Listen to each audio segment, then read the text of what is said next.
¿Debe Dios responder todas nuestras preguntas? Creo que a veces tenemos esta noción errónea de que cuando lleguemos al cielo, Dios va a sacar esta presentación en PowerPoint y va a desenrollar esta pantalla y va a poner todas las respuestas en esa pantalla de todas las preguntas que hemos tenido acerca de cualquier cosa que nos ha pasado a nosotras en nuestras vidas. Realmente yo no creo que esto vaya a ser así, porque cuando veamos al Rey, Él nos será respuesta suficiente.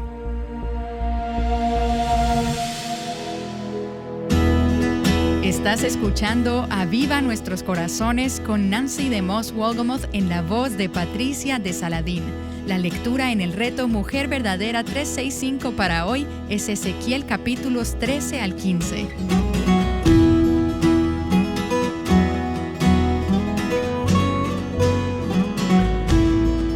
Hoy Nancy continúa con la segunda parte de la serie Lidiando con la depresión y la duda.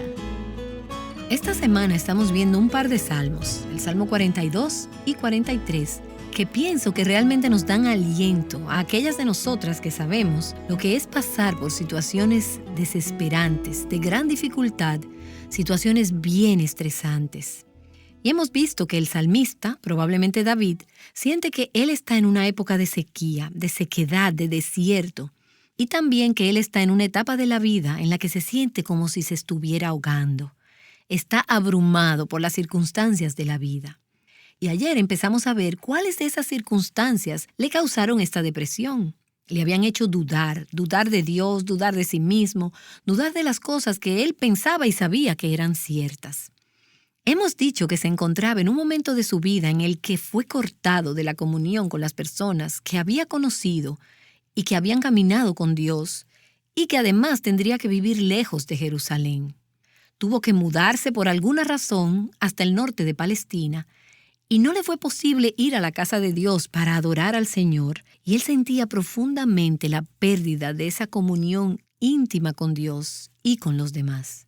Él estaba en un lugar en su vida donde tuvo que enfrentarse al hecho de estar sin medios visibles de apoyo para su fe.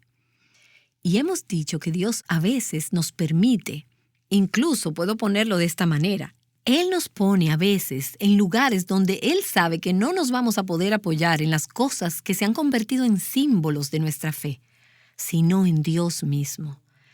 Dios quiere mover al salmista y movernos a nosotras hacia un lugar donde nuestra esperanza esté totalmente fundamentada en quién es Dios y no en ninguna evidencia visible de la presencia de Dios en nuestras vidas. Ahora, hoy queremos ver algunas otras razones por las que David se sentía deprimido y por qué él estaba atravesando por todas estas dudas. Los 3 primeros días de esta serie en realidad pueden parecer bastante negativos. No me gusta cuando terminamos cada día de la manera en que estamos terminando, pero es porque gran parte de este salmo es el salmista clamando por sus circunstancias angustiosas. Estás diciendo que vamos a pasar 3 días en la parte negativa del salmo, pero no es la vida de esa manera. Me gusta tener los problemas durante 2 minutos y luego lograr resolverlos para el final del programa. Esa es la forma en la que sucede en la televisión. Pero en la vida real no es así. Los salmos no son de esa manera. Las Escrituras no nos prometen que las circunstancias que han sido penosas para nosotras van a desaparecer a corto plazo. De hecho, algunas de estas circunstancias no pueden desaparecer de este lado del cielo. Vas a tener que elegir. ¿Voy a vivir el resto de mi vida deprimida y con dudas? ¿O hay algunas decisiones que puedo tomar que me permitirán, en medio de las circunstancias angustiantes de mi vida, caminar por fe? Ahora, vamos a ver más adelante en esta serie que hay algunas decisiones que podemos tomar. Pero quiero que en este momento nos enfoquemos un poco más en las circunstancias que el salmista está enfrentando. Déjame leerte de nuevo, comenzando con el versículo 1 del Salmo 42. Como el ciervo anhela las corrientes de agua, así suspira por ti, oh Dios, el alma mía. Mi alma tiene sed de Dios, del Dios viviente. ¿Cuándo vendré y me presentaré delante de Dios? O como dice una traducción, ¿cuándo veré el rostro de Dios? Eso es lo que realmente quiero. Mis lágrimas han sido mi alimento de día y de noche, mientras me dicen todo el día, ¿dónde está tu Dios? Ahora, esto nos da una pista de algunas de las circunstancias que el salmista está enfrentando. Él estaba rodeado de incrédulos. Se están burlando e insisten en que Dios lo ha abandonado. Repetidas veces, de manera continua, quiero decir que esto no es solo en una oportunidad, es todo el tiempo, continuamente están burlándose de él. ¿Dónde está tu Dios? Mira hacia abajo en el versículo 9. A Dios, mi roca, diré, ¿por qué me has olvidado? ¿Por qué ando sombrío por la opresión del enemigo? Como quien quebranta mis huesos, mis adversarios me afrentan, mientras me dicen todo el día, ¿dónde está tu Dios? Él está rodeado de personas que no son personas de fe. Quizás esto te recuerda el lugar donde trabajas o tal vez tu familia. Sus amigos han llegado a la conclusión de que Dios lo ha abandonado. Y eso solo se suma a su angustia y a su aflicción. Ellos tratan de sacudir su confianza en Dios. Y esto me recuerda a una amiga que es una de las pocas creyentes en una gran familia no creyente. Y cuando ella va a estar con su familia para actividades familiares o reuniones y todo lo demás, hay todo tipo de blasfemias e inmoralidad que solo la rodea y ellos no entienden su fe. Ellos no comparten su fe. Y esas son circunstancias difíciles de enfrentar. Hace que el ir a la casa para Navidad sea duro. Hace que las vacaciones sean duras. Ella sabe qué es lo que hay que hacer, pero hay una respuesta natural de depresión y de duda cuando tienes que estar rodeada por los incrédulos. Entonces vemos en el versículo 4 del capítulo 42 que el salmista tiene recuerdos de las misericordias y de las alegrías pasadas. Él se acuerda de cómo solía ser y dice en el versículo 4, me acuerdo de estas cosas y derramo mi alma dentro de mí, de cómo iba yo con la multitud y la guiaba hasta la casa de Dios, con voz de alegría y de acción de gracias, con la muchedumbre en fiesta. Tú dices que hubo un día en que era diferente, hubo un día en que tuve compañerismo cristiano cálido, pero ahora todo parece estar en el pasado, todo parece perdido, todo parece haberse ido. Y esos recuerdos que le podrían traer alegría, de hecho, se suman a su desesperación porque todo ha cambiado. Tú solo puedes sentir la desesperanza. Nunca voy a experimentar esto otra vez. Eso tiene que ser lo que él estaba sintiendo. Y entonces se da cuenta de que no son solo las personas que lo están oprimiendo. Se da cuenta de que las tormentas en realidad provienen de Dios. Eso, en cierto sentido, puede ser más difícil de soportar. Él dice en el versículo 7, un abismo llama a otro abismo a la voz de tus cascadas. Todas tus ondas y tus olas han pasado sobre mí. Es en este pequeño bote, como hemos dicho anteriormente esta semana, el aguacero que viene del cielo, los cielos se acaban de abrir y dices, es lluvia de Dios. Dios es el que controla la lluvia. Entonces él dice también, todas tus ondas y tus olas, que son tempestuosas, amenazan con vencerme. Son ondas y olas de Dios. ¿Quién hizo el mar? ¿Quién agita la tormenta? ¿Quién envía la lluvia? Una cosa es tener personas o circunstancias en tu vida que son abrumadoras, son dolorosas, son graves, pero al menos puedes verlos y decir, es su culpa. Uno se consuela un poco con eso. Pero cuando das un paso atrás y te das cuenta de que nada viene a la vida de los hijos de Dios, que no esté ordenado y ordenado soberanamente por la mano de Dios mismo, que realmente no hay causas secundarias, entonces tu problema es con Dios. Y tú dices, Señor, estoy en este problema, en este lío, y no fue directamente mi pecado que me trajo hasta aquí. Y uno mira hacia atrás y dice, Señor, tú estás a cargo de esto. Entonces la tentación es a enojarse, a amargarse contra Dios. Señor, tú formaste este niño quien tiene una discapacidad física. El médico no hizo esto y tú pudiste haber hecho este niño diferente. ¿Cómo dejaste que mi marido entrara en ese hábito de adicción? Tú puedes cambiar su corazón, pero tú no lo has hecho. O este hijo que no puedo controlar. Tú podrías cambiar mis circunstancias, pero no lo has hecho. Y así empezamos a darnos cuenta de que no es solo el hombre y las circunstancias que nos están presionando. Es en última instancia Dios que tiene su mano en esto. Y eso puede crear una sensación de mayor desesperación hasta que das un paso atrás y miras quién es ese Dios. Un comentarista dice acerca de este versículo: debemos recordar que los sufrimientos no son el toque de una mano ajena. Lo mismo que nos trae la angustia, como vemos que es la mano de Dios que está detrás de nuestras circunstancias, es también lo que nos puede traer consuelo en medio de esas circunstancias. Y vamos a ver esto a medida que el Salmo se desarrolla. Así que en medio de esta tormenta, pareciera como si Dios se ha olvidado y lo ha abandonado. Eso es lo que Él siente. Pero ¿no admitirías que ha habido momentos en tu vida en que te has sentido como si no pudieras encontrar a Dios en ningún lugar? Tú sabes en tu cabeza que no es cierto y no te atreverías a decirlo en voz alta, pero tus emociones te lo están gritando. Dios no está aquí. Él me ha olvidado. Él me ha abandonado. Él dice en el versículo 9 del capítulo 42, «Adiós, roca mía, mi única constante, el único firme. ¿Por qué me has olvidado?». Eso es lo que sus emociones le están diciendo. Salmo 43, versículo 2. «¿Por qué me has rechazado? ¿Por qué ando sombrío por la opresión del maligno?». ¿No era esa la angustia suprema que el mismo Señor Jesús pasó en la cruz? Él entró en nuestra desesperación. Él entró en nuestra tormenta. Él tomó sobre sí toda la ira de Dios contra el pecado y llegó hasta el punto en que se sentía abandonado. De hecho, Dios el Padre tuvo que darle la espalda a su Hijo.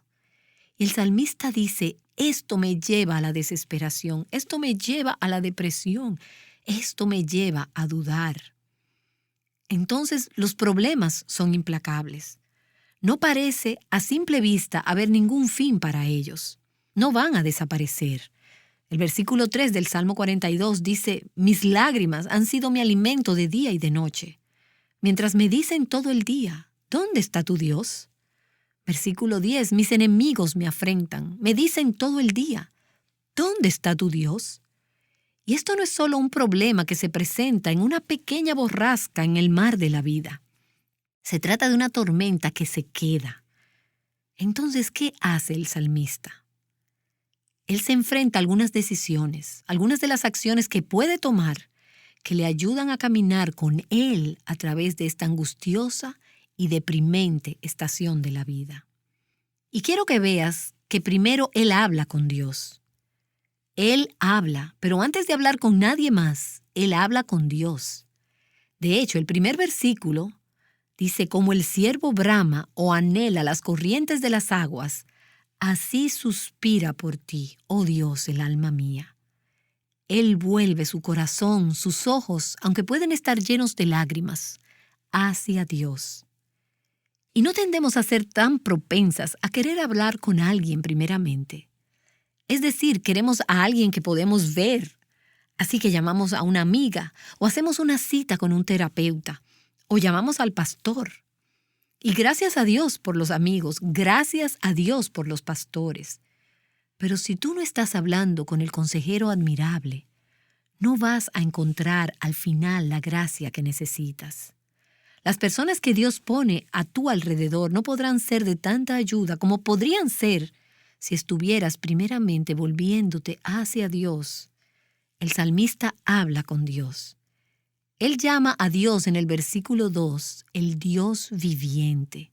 En el versículo 6, él lo llama mi Dios.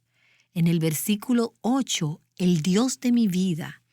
En el versículo 9, Dios, mi roca. Y en el versículo 2 del capítulo 43, Dios de mi fortaleza.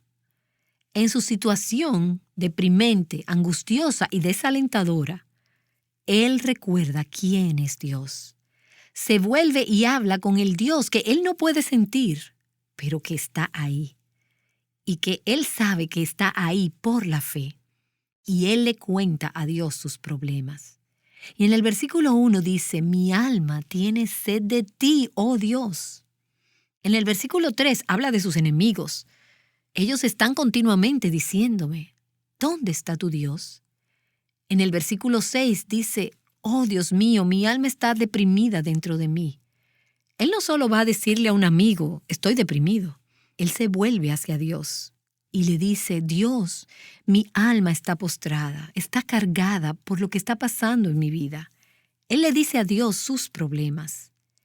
Y yo pienso en esa estrofa de ese antiguo himno que dice, vive el hombre desprovisto de paz, gozo y santo amor. Y eso es porque no llevamos todo a Dios en oración. Tengo un pequeño letrero en mi escritorio que dice, ¿has orado por esto? ¿Con cuánta frecuencia me encuentro angustiada, abrumada, hablando con otros sobre el estrés en mi vida, pero olvidándome de inclinar las rodillas y decir, Señor, déjame hablarte de esto? El salmista le dice a Dios sus problemas y le pregunta a Dios. En el versículo 9, él dice, a Dios, mi roca diré, ¿por qué me has olvidado? ¿Por qué ando sombrío por la opresión del enemigo? Ya que tú eres el Dios de mi fortaleza, ¿por qué me has rechazado? ¿Por qué ando sombrío por la opresión del enemigo? Él es honesto con Dios. Varios años atrás, mi familia y yo enterramos a mi hermano, el número 6 de 7 hijos. Había muerto en un accidente de automóvil. Nunca voy a olvidar en la celebración memorial, uno de los hombres que hablaron dijo, no está mal preguntarle a Dios ¿por qué? Como el salmista hace aquí, siempre y cuando no le preguntemos con un puño cerrado, sino con una búsqueda de corazón. Y eso me ayudó a saber que Dios puede manejar mis preguntas. Ahora, yo no creo que es correcto que sacudamos el puño en el rostro de Dios. Hay momentos en que queremos, hay momentos en que nuestras emociones se sienten de esa manera. Pero Dios es siempre Dios. Él siempre es soberano y siempre estamos bajo su autoridad. Somos su creación. Pero creo que Dios puede manejar nuestras preguntas. Él puede manejar nuestras dudas. He ido delante del Señor muchas veces y de muchas maneras diferentes. Y le he dicho, es que no lo entiendo. ¿Puedes ayudarme a entender?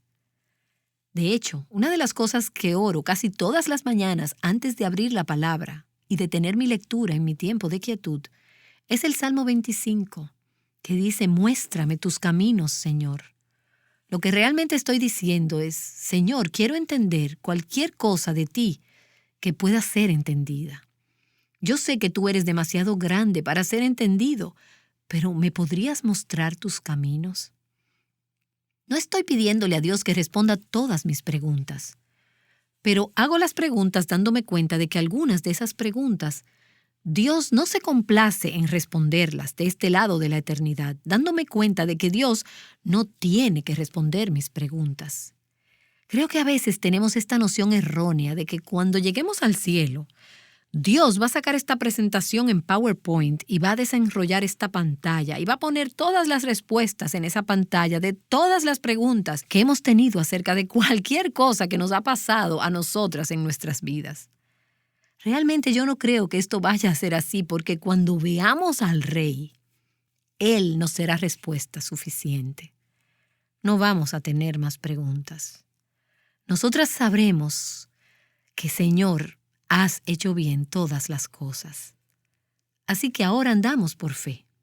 Lo que ahora aceptamos por fe, entonces lo sabremos por vista. Pero en esta vida le hacemos las preguntas a Dios y le decimos, Señor, yo no entiendo. Por favor, ayúdame a entender tus caminos. Si hay algo que tú estás queriendo revelarme sobre tu corazón y tus caminos, por favor, muéstramelo. No es incorrecto preguntarle a Dios por qué, mientras lo hagas con un corazón que busca genuinamente. Luego, cuando David está hablando con Dios, le pide a Dios que restaure la comunión y la intimidad que ha desaparecido. La comunión con Dios es su objetivo supremo. Y él dice en el versículo 1 del Salmo 43, Hazme justicia, oh Dios, y defiende mi causa contra una nación impía. Oh, líbrame del hombre engañoso e injusto. Y luego él dice en el versículo 3 del capítulo 43, oh, envía tu luz y tu verdad, que ellas me guíen.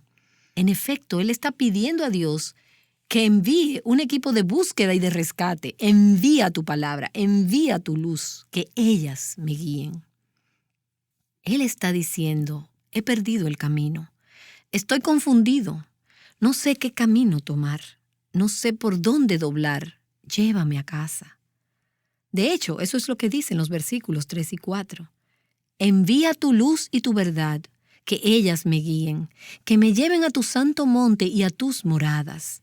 Entonces llegaré al altar de Dios, a Dios mi supremo gozo, y al son de la lira te alabaré. Oh Dios, Dios mío. ¿Puedes ver la progresión aquí? En primer lugar, voy a ir a Jerusalén. Yo voy a estar más cerca de ti, Señor. Voy a ir al lugar donde tú vives. Y quiero estar más cerca aún. Quiero llegar a tu altar. Y entonces lo que realmente he anhelado por mucho tiempo. Y dice, eres tú mismo. Llévame a ti, Dios de mi gran alegría.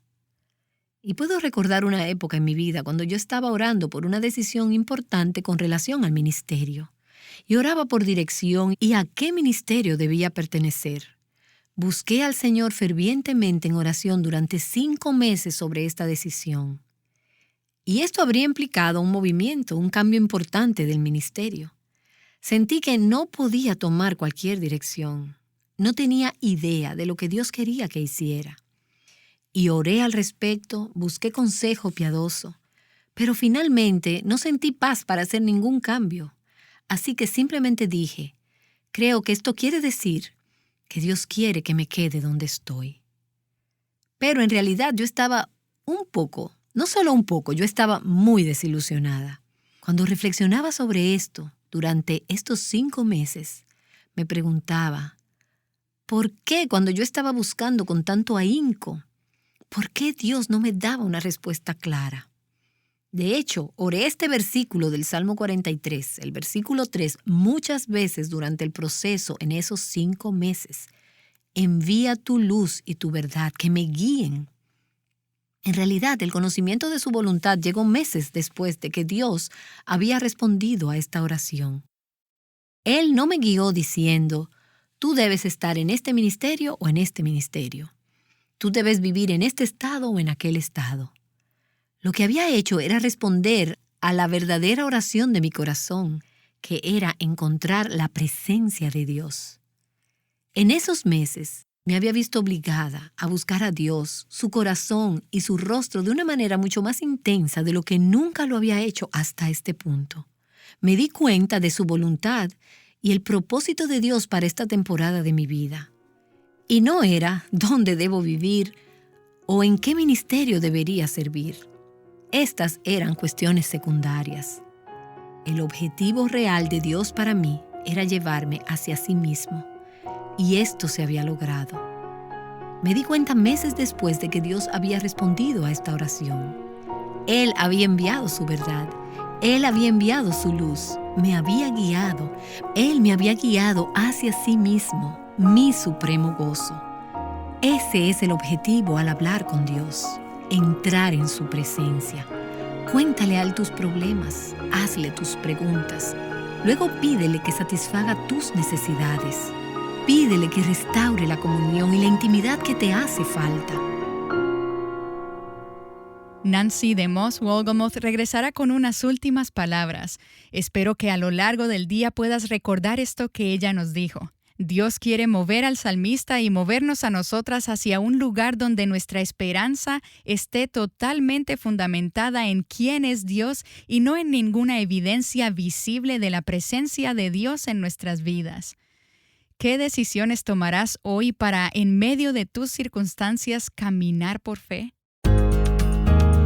Luego de escuchar una serie de programas como esta, una oyente nos escribió diciendo: comparto cada día el enlace de Aviva Nuestros Corazones a todas las mujeres que conozco vía chat. De verdad anhelo tanto que las mujeres cristianas reciban estas enseñanzas porque hay mucha necesidad en el pueblo de Dios de ver mujeres conforme al modelo de Dios. Escucho este programa desde hace unos años cuando una amiga lo compartió. Desde entonces puedo decir que estoy de pie como hija de Dios, como esposa y como madre por el alimento que Dios me ha dado a través de las enseñanzas de Nancy y su equipo. He atravesado por momentos muy difíciles. Gracias por permanecer, gracias por decirle sí a Dios, gracias por ser mi maestra de cada día, gracias. Les bendigo desde la República Dominicana con mucho cariño. Gracias, hermana, por escribirnos y gracias a cada una de las personas que hacen estos programas posibles. Juntas continuemos llamando a muchas más mujeres a libertad, plenitud y abundancia en Cristo.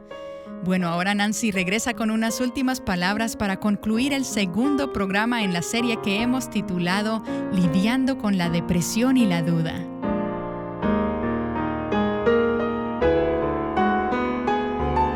Date cuenta de que en la medida en que tú le pides a Él que te guíe, en realidad le estás diciendo, Señor, no solo sácame de mis problemas. Tú no estás diciendo, Señor, resuelve mis problemas. No estás diciendo, Señor, arregla mi situación o cambia mi situación. Estás diciendo en última instancia, Señor, llévame a una relación más íntima y a una mayor comunión contigo. Si experimentar ese tipo de unión y comunión contigo significa que me mantendrás justo en la tormenta, entonces lo acepto. Sí puede doler, sí puedo llorar, pero, oh Dios, tú eres mi supremo gozo.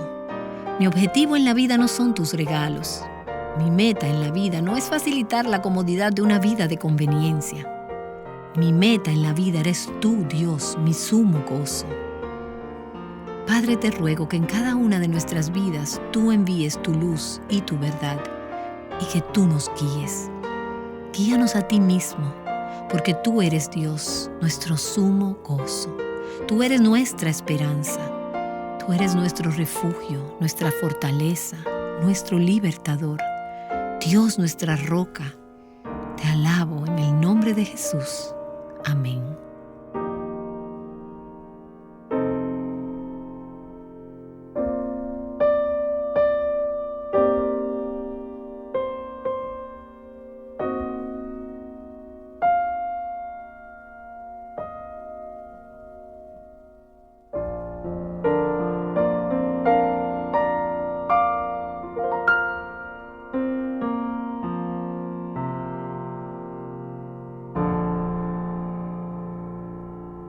Trayéndote enseñanza práctica de la palabra de Dios, Aviva Nuestros Corazones con Nancy DeMoss Wolgemuth es un ministerio de alcance de Life Action Ministries.